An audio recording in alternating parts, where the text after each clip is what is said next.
concerned about displacing longtime residents through gentrification. In the 70s, the city adopted a dollar home program, and a lot of these row homes on Fort Avenue and Federal Hill went for $1 back then. That is the exact type of... They tried it before, they're trying it again. Antidote that we don't want to see spreading into Harlem Park, into Poppleton, into, Middle East, into Care. We want the people who have been the backbone of this city to actually be able to live freely and to live well in neighborhoods in a city that their labor and their intellectual property built. I understand that they have a goal of driving middle-income families into the city, but middle-income families don't want a dilapidated house off of a block even for $1 unless there's a real plan that's going to do whole block redevelopment. That's why everyone that lives there are the ones that should take advantage of it, because you live there all damn ready. Hello? Because I when I saw it, I'm like, oh, that's a good deal. And they said, you got to live there. I said, oh, hell no, I'm not doing that. Applicants will also be subject to a vetting process. The advocates we spoke to hope that's enough to weed out potential bad actors. Look at that. Just look at that. So let's just leave it this way and then continue to complain. Let's not take an opportunity that's potentially there for us and just leave it. And they're going to come in anyway and take it over. And then you're going to be pushed out because you're likely renting, and then they're going to sell, and then they're going to say, you got to go. And then it will be white supremacy, discrimination, racism. Got it. One of my main concerns is that this will become a payday, like an open door, open season for the same slumlords and the same speculators who have been keeping properties in poor condition and charging high rents. So let's go ahead and think the worst. That's what it's going to be. It's going to be the worst. And they're going to do. No, they're not going to do, because if y'all go ahead and do this, then that's not what it's going to be. What am I missing? Is it me? Please let me know. Is it me? You're already saying what it's going to be bad, but you're not saying that we can go ahead and take back our community and our neighborhood, and we can take care of this program. Let's get our churches involved. All the churches that are around, they can assist as well. They need to be a part of this. They can give classes or use their facilities to help people on how to maintain homes, what they can expect.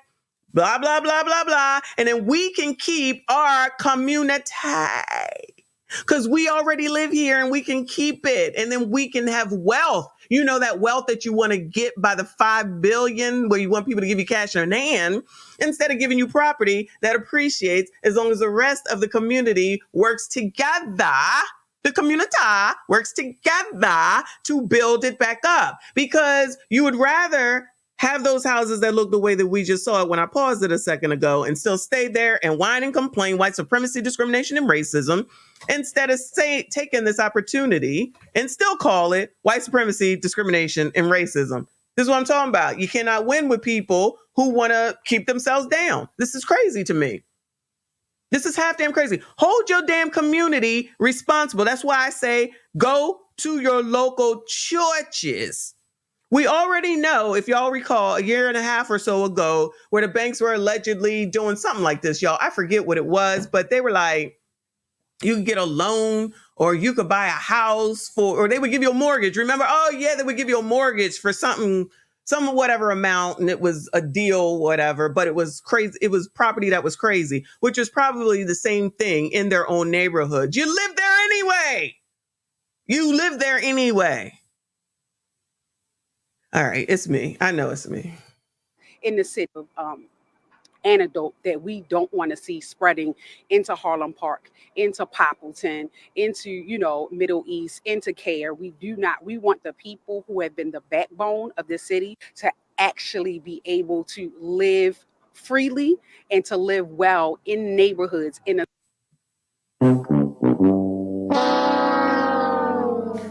Stay living like this. This looks like a scene for The Wire. Just stay living like this. Just stay there. Cool. Have at it. Enjoy that. Enjoy it. A city that their labor and their intellectual property built. I understand that they have a goal of driving middle-income families into the city. In an effort to prevent that, the first 90 days of the program have been set aside strictly for buyers who plan to use the home as their primary residence. The Department of Housing and Community Development says it's already received more than 800 inquiries, but there's only under 300 homes set aside for the program right now. The plan was approved at the city's Board of Estimates meeting on Wednesday after Dr. Farmer and Namdi expressed their concerns. The housing commissioner and the mayor said the department plans to ensure there are guardrails in place to prevent displacement down the road. In a statement, a department spokesperson says, quote, "This is an important forward movement that will greatly assist in our ongoing efforts to successfully address vacant and abandoned properties in Baltimore City." They'll begin reviewing applications on April 1st. You can find a link to apply on WMAR2news.com. Oh, look at decline management. Yes, you know what? The migrants will come in and they will take it, and then they will go ahead and be upset about that. The migrants will come right in. They will take the opportunity. They will take the money. They will take the lesson. They will figure it out. They will take over, and then it will be the same white supremacy, discrimination, and racism. How are you complaining about something that hasn't even happened?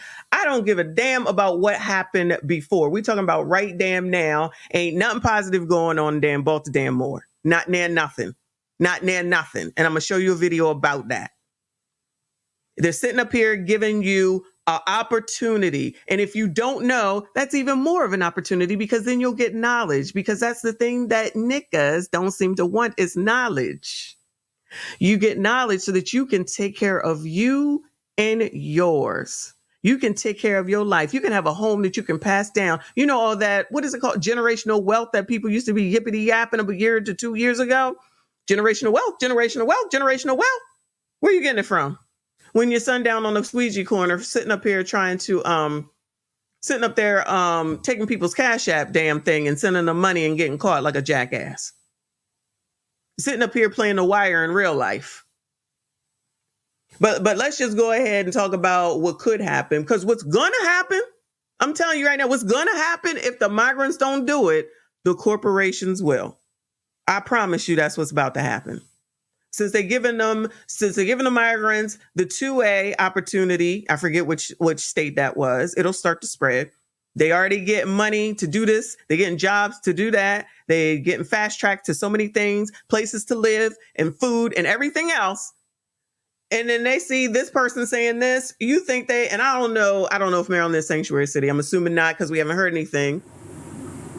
We do not care